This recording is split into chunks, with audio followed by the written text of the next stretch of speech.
Olá e bem-vindos! Hoje a gente tem um material um pouco diferente para nossa análise. Sim, bem específico, né? Exato.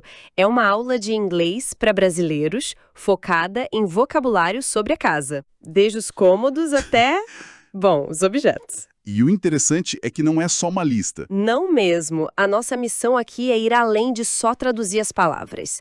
A gente vai investigar a metodologia por trás disso. Como que essa lista é organizada para ajudar a memorizar? E o que essa abordagem, que parece tão simples, revela sobre o processo de aprender um idioma novo? Essa é a grande questão. Olha, para mim, a simplicidade do material é a grande força dele. Parece só uma lista, mas se a gente olhar de perto, tem um método clássico ali. Que seria? Associação direta, português para inglês, e logo em seguida uma instrução bem clara para repetir. O texto tem comandos como fale comigo, repita. Vira quase um roteiro de áudio, né? Exatamente. O foco é total na pronúncia, na fixação pelo ouvido e pela fala. É o alicerce, sabe? Entendi. Então, vamos começar essa jornada. A análise abre com um conceito maior, a ideia geral. Casa se torna house. Certo. A pronúncia que ele sugere é com calma, ou si. E depois, normal, house. Aham. A partir daí, começa a detalhar o exterior. O telhado vira roof. Vamos lá. Roof. Ok. E a chaminé, que é uma coisa quase de, sei lá, desenho animado para muitas casas no Brasil, Verdade. é chimney. Chimney. E, claro, as entradas. Porta da frente é front door e janela é window. E essa ordem, sabe, ela não é por acaso. Começar pelo todo, a house, e depois ir para as partes externas, como roof e front door, é uma estratégia pedagógica muito boa. Por quê? Porque cria um mapa mental. É como se a gente estivesse montando a casa peça por peça na nossa cabeça.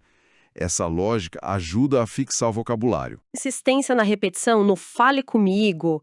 Isso tem uma base neurológica? Ou é só, tipo, repetir até decorar? Ah, tem sim, e é fundamental. Quando uma pessoa só lê a palavra roof, ela ativa as áreas visuais do cérebro. Certo. Mas quando ela ouve a pronúncia e é instruída a falar roof em voz alta, aí ela ativa as áreas auditivas e as áreas motoras da fala. É essa combinação. Visual, auditivo e o ato de falar. Exato. Essa combinação cria uma conexão neural muito mais forte.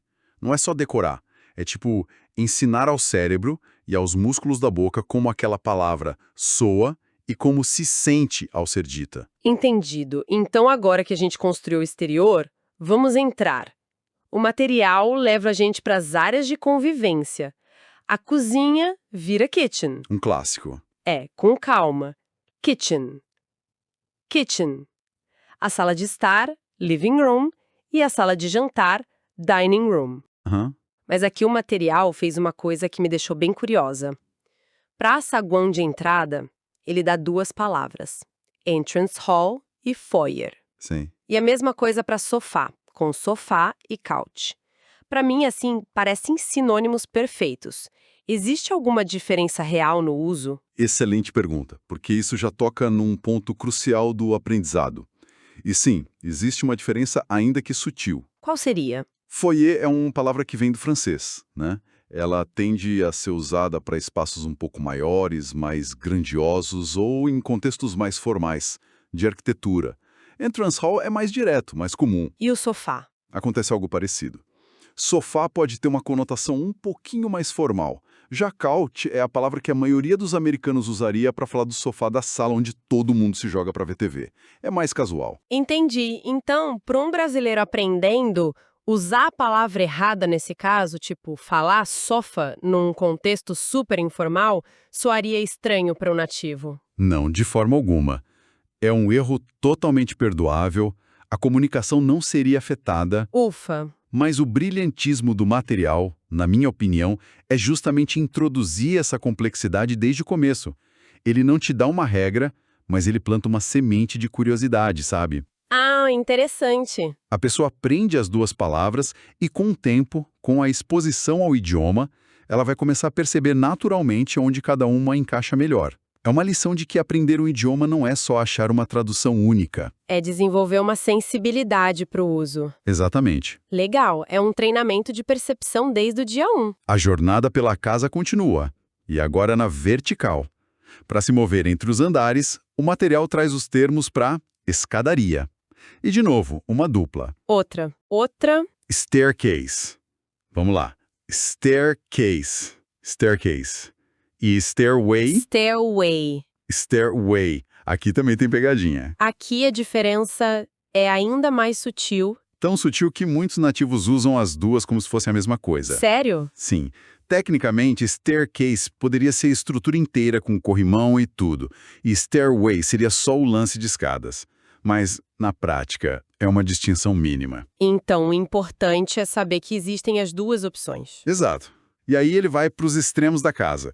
O sótão, lá em cima, que é attic. Attic, E o porão, lá embaixo, que é basement. basement. Basement. Nessas duas, attic e basement, eu sinto que tem algo mais do que a tradução literal. Quando eu ouço basement, Eu sei o que você vai dizer. me vem na hora a cultura pop americana. Ou é uma banda de garagem ensaiando, ou é o cenário de um filme de suspense. Exatamente. Você captou a essência. A palavra parece carregar um monte de referências, né? Totalmente. Elas não são só vocabulário, são artefatos culturais. O basement americano é um espaço que serve para tudo. Sala de jogos, lavanderia, o tal cenário de filme de terror. Algo que a gente não tem muito na maioria das casas brasileiras. Pois é.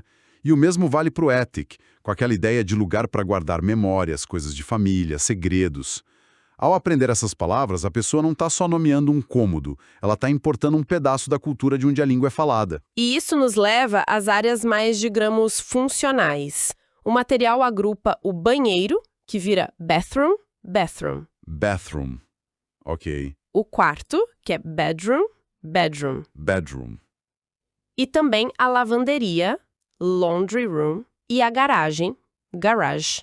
Tudo bem direto. Sim. E depois disso, o foco muda para objetos. Guarda-roupa vira closet, cadeira é chair e a lavadora de roupas é a bem descritiva washing machine. E é nessa parte, a dos objetos, que o material apresenta o que para mim é a lição mais valiosa de todas.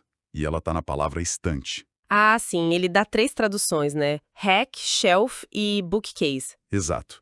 E isso é um exemplo perfeito de uma característica fundamental do inglês quando a gente compara com o português. Que seria a necessidade de ser mais específico. Porque em português, estante serve para tudo, para livros, para pratos, para... Precisamente. O português aqui é mais genérico. O inglês exige que você descreva a função do objeto. Um rack é uma estrutura para organizar coisas, tipo um dish rack para pratos. Uma shelf é uma prateleira. E bookcase é bem literal, uma estante de livros. Exato. Isso força quem está aprendendo a pensar de um jeito mais visual, mais descritivo. Não basta pensar estante. Tem que se perguntar, que tipo de estante? Para que ela serve? Essa mudança de mentalidade é um salto, né? É um salto gigantesco no aprendizado. E esse padrão de especificidade é comum no inglês? É uma daquelas armadilhas que brasileiros costumam cair? É uma das principais. Pensa no verbo pegar. Em português a gente usa pegar para tudo. Pegar um ônibus, pegar um resfriado, pegar um objeto. Pegar o sentido de algo. Exato. Em inglês, cada uma dessas ações vai ter um verbo diferente. To take a bus, to catch a cold, to get an object, to understand the meaning. O material, ao detalhar as estantes, está ensinando essa lição de forma muito sutil. E no meio desses termos todos funcionais, comuns, tem um item na lista que me chamou a atenção. Qual? Estúdios de arte, traduzido como Art Studio. Art Studio.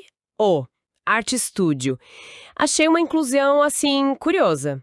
Por que colocar algo tão particular do lado de kitchen e bedroom? Eu vejo isso como um toque de mestre do material. A inclusão de arte estúdio é uma mensagem. Uma mensagem. Sim, uma mensagem implícita para o estudante. Ela diz: esse vocabulário não é uma lista fechada. Adapte-o para o seu mundo. Mostra que o objetivo não é decorar palavras de um livro, mas adquirir ferramentas para descrever a sua própria vida. O aprendizado se torna pessoal, então. Exatamente. Lembro de um aluno meu que era marceneiro. Para ele, a palavra mais importante não era living room, era workshop, oficina. Faz sentido. No momento em que ele aprendeu essa palavra, o inglês se conectou com a paixão dele. O material, ao colocar Art Studio ali, está dando essa permissão, esse incentivo. Se a sua casa tem uma oficina, um estúdio de música, aprenda essas palavras. Torne o idioma seu. Então, no fim das contas, o que tudo isso significa, fica claro que essa lista é quase um disfarce, né? Com certeza. A verdadeira aula aqui é sobre como aprender, usando uma estrutura lógica, usando o corpo e a voz na repetição e, talvez o mais importante, começando a perceber as nuances e a necessidade de ser específico desde cedo. É a diferença entre estudar um idioma e, de fato, adquirir um idioma. A abordagem mostra que a base da fluência pode ser construída com ferramentas simples, mas aplicadas de forma inteligente. E o desafio final que o texto propõe. Olhe ao redor da sua casa e tente nomear cada lugar. Esse mesmo. Isso é mais que um dever de casa. É um chamado à ação. É o momento em que o conhecimento passivo de uma lista se transforma em habilidade ativa, usada no mundo real. É quando o inglês sai do papel. E entra na sua cozinha, na sua sala, na sua vida. É uma ótima forma de colocar. E isso me deixa com uma reflexão final inspirada por todo esse método. O material nos ensina a mapear nossa casa em outro idioma. Certo. Mas e se a gente levasse essa ideia adiante? Que outro ambiente do nosso dia a dia poderia ser o nosso próximo projeto de vocabulário? O escritório? O supermercado? Boa. O que aconteceria se a gente aplicasse essa mesma curiosidade estruturada, esse método de nomear o que nos cerca, a outros cantos do nosso próprio mundo? Talvez a chave para destravar um idioma seja simplesmente essa: começar a renomear, um cômodo de cada vez, um universo que a gente já conhece.